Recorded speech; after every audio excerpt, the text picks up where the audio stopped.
जब कहें खड़े हो जाओ तो खड़े हो जाओ। मैंने कहा ये तो गुलाम बनाना है। हाँ, अभी कोई बात कि बैठ जाओ तो बैठ जाओ, खड़े हो जाओ तो खड़े हो जाओ, इसका मतलब उसकी कोई सोच ही नहीं है।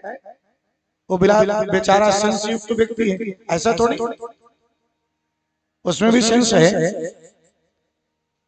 और जब समझेगा बैठना होगा तो बैठेगा, जब खड़ा होना होगा तो खड़ा होगा। तो जानते हैं ऐसे देवियां कहते हैं कोई मंत्र बता दो।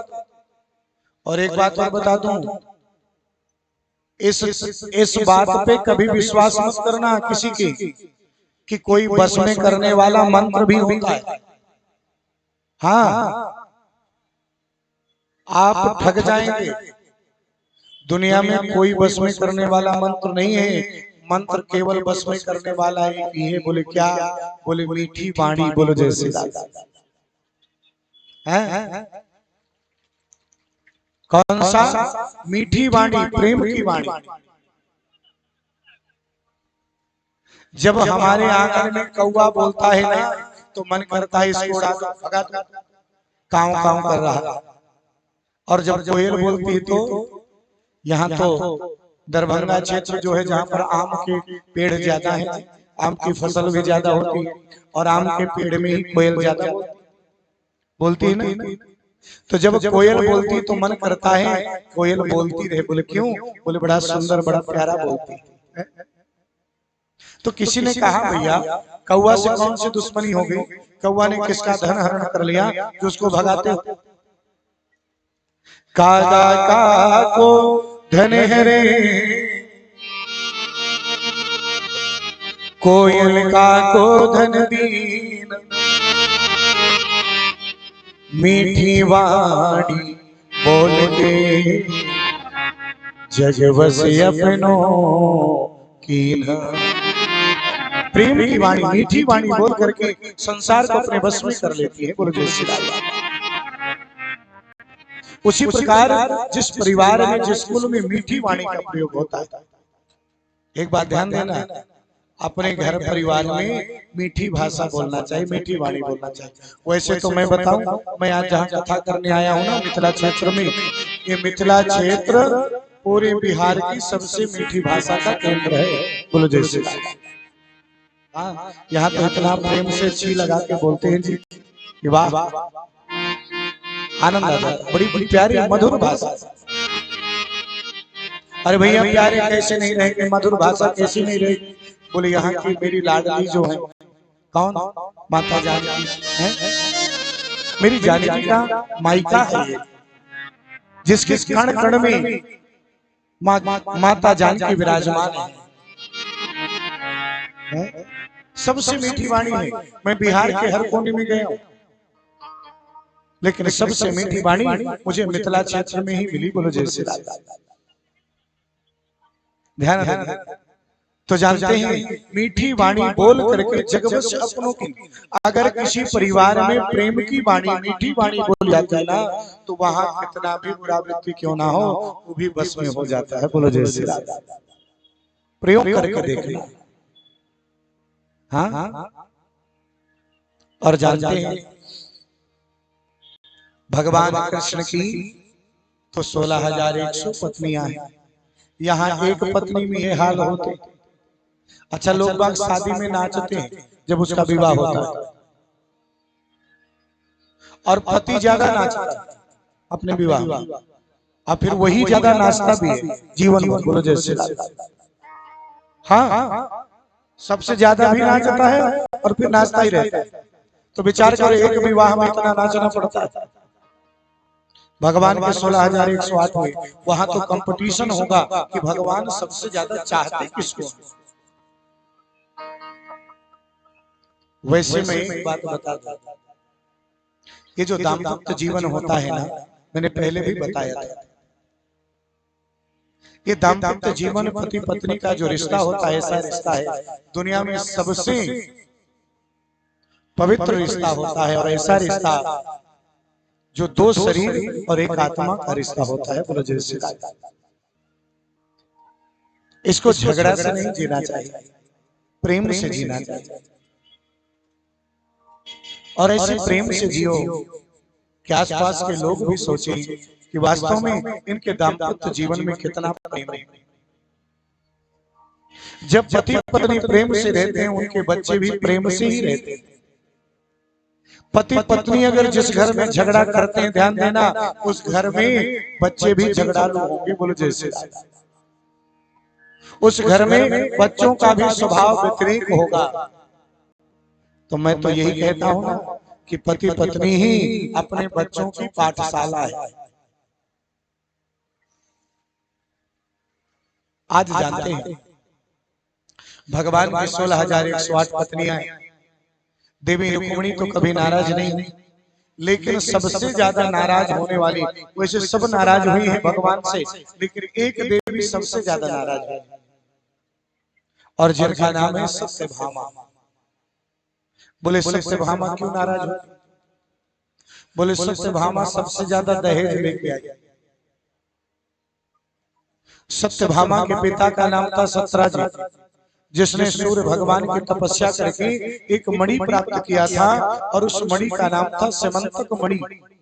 जिस मणि की पूजा करो 2 कुंटल सोना रोज निकलता है। बोलो जैसे उस मणि से अब विचार करो, जिसके घर में 2 कुंटल सोना रोज निकले, 10 साल विवाह को हो गए, साल भर में कितने कुंटल होगा? कैलकुलेशन कर लीजिएगा। हैं? फिर 10 साल में कितना होगा? हजारों कुंटल से ज्यादा हो गया। और इतना कुंटल जिसके सोना होगा उसको अहंकार नहीं आएगा। उसको लगा कि मैं सबसे ज्यादा दहेज लेके आया। दहेज लेने वाले की थोड़ा नखरे की जाते हैं, इसलिए दहेज मत मांगो, नहीं गड़बड़ में रहोगे। बोलो जैसे और हाँ, आज भगवान के मन है नारद जी, और नारद जी मन में विचार करते हैं कि भगवान ने मुझे आदेश दिया है कि सत्यभामा का कल्याण करना है, क्योंकि सत्यभामा के अंदर अहंकार आ गया। आज सत्यभामा के अहंकार को दूर करने के लिए भगवान की प्रेरणा से नारद जी महाराज द्वारिकापुरी गए, भगवान का गृहस्थ जीवन देखने के लिए। और जैसे जाते तो अंदर देखते क्या है, भगवान के 16,108 महल बने हैं और जिनमें अलग अलग देवियां निवास कर रही हैं। भगवान जब उस महल के अंदर जाते हैं तो जितने महल हैं छोटे छोटे, उतने ही रूप धारण कर लेते हैं, किसी को मालूम नहीं पड़ता। और जब बाहर आते हैं तो एक ही रूप में वापस आ जाते हैं कि भगवान की क्यों लीला है।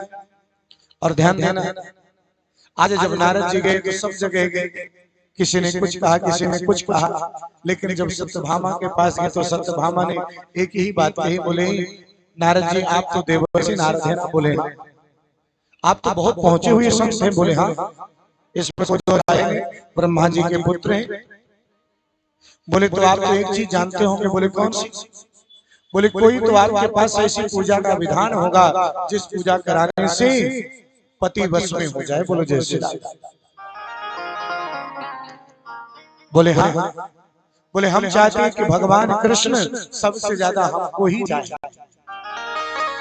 बोले देवी मैं तो ऐसी ही पूजा सबसे ज्यादा करवाया और जहां जहां करवाया वहां वहां वो पूजा सार्थक हुई। बोले अच्छा? बोले हाँ। तो बोले हमारी भी करा दो। बोले हम कराएंगे जरूर, लेकिन उसमें एक शर्त है। बोले शर्त क्या है? बोले शर्त ये है कि दक्षिणा में जो भी मांगेंगे वो आपको देना पड़ेगा। बोले जैसे उनके पास सोने की कमी थी नहीं, धन की कमी थी नहीं। बोले जितना मांगोगे उतना देंगे।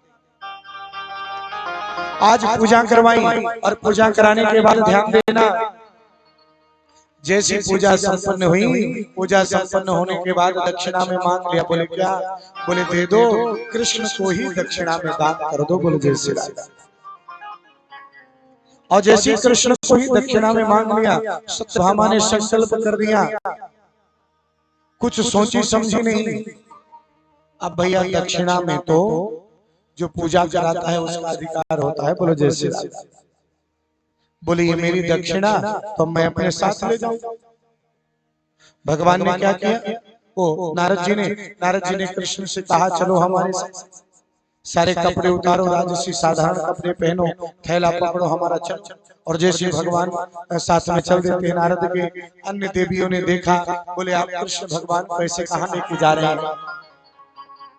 बोले सत्यभामा ने इनका दान कर दिया और इसलिए हम इनको लेके जा रहे हैं।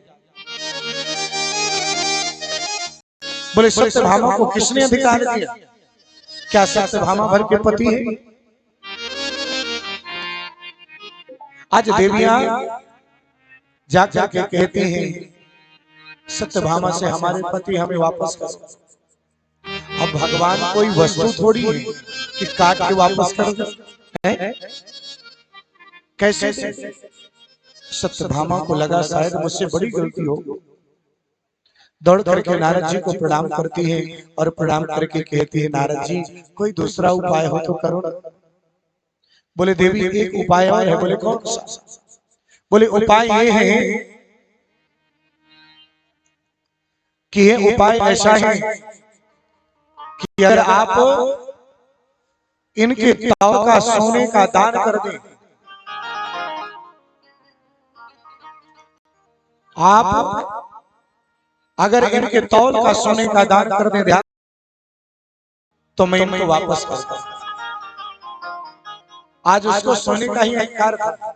उसने सोचा भगवान का वजन कितना होगा? 1000 कुंटल 2000 कुंटल कितना होगा? बोले मैं दूंगी।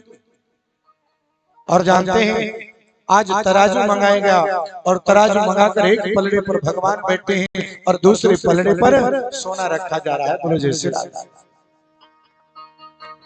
और जब सोना रखा जा रहा है ना, सारे महल का सोना रख दिया गया, पूरा खजाना खाली हो गया, लेकिन भगवान का पलड़ा जमीन पर टिका हुआ है। जो भारी होता है वो नीचे रहता है, जो हल्का होता है वो ऊपर उठ जाता है। बोलो जैसे भगवान कृष्ण का पलड़ा जमीन पर टिका है। सत्यभामा के पास कोई भी सोने का एक कुछ भी वस्तु नहीं बची, सब चढ़ा दिया, अपने आभूषण भी डाल दिए। वहां जितनी देवियां खड़ी थी उन्होंने भी आभूषण डाल दिए, लेकिन भगवान का पलड़ा अभी भी जमीन पर। भगवान मुस्कुरा रहे। अच्छा उस भीड़ में सब लोग हैं, सिर्फ देवी रुक्मिणी मात्र नहीं है। और जब देवी रुक्मिणी नहीं है ना, सुखदेव जी महाराज आज राजा परीक्षित से कहते हैं राजा सत्यभामा दौड़ करके रुक्मिणी के पास जाती है और रुक्मिणी को प्रणाम करके कहती है अरे दीदी मुझसे गलती हो गई और सारी घटना बताई। रुक्मिणी ने कहा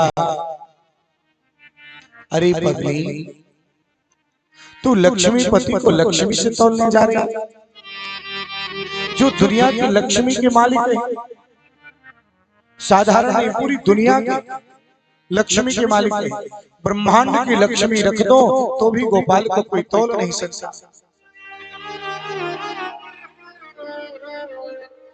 और तुम्हीं को तोलने जा रहे थे, तूने तो बहुत बड़ी भूल कर दी।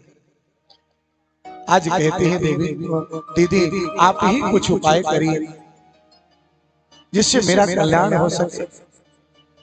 आज रुक्मिणी ने भगवान का स्मरण किया और भगवान का स्मरण करके जैसे चिंतन किया रे गोपाल ये आपकी कौन सी लीला है, आप क्या सिखाना चाहते हैं और आप सत्यभामा के अहंकार को तोड़ना चाहते हैं।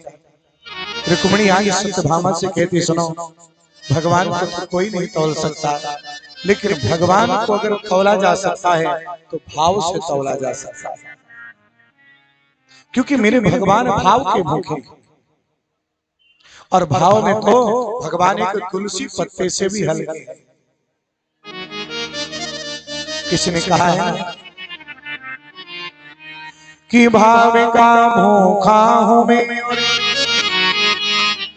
और ये भाव ही बस सारे हैं,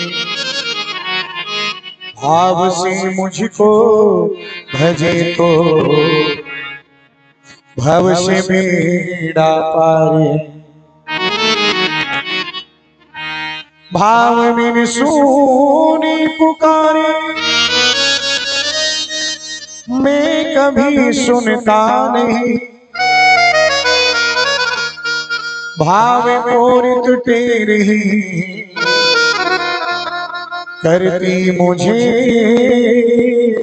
लाचार।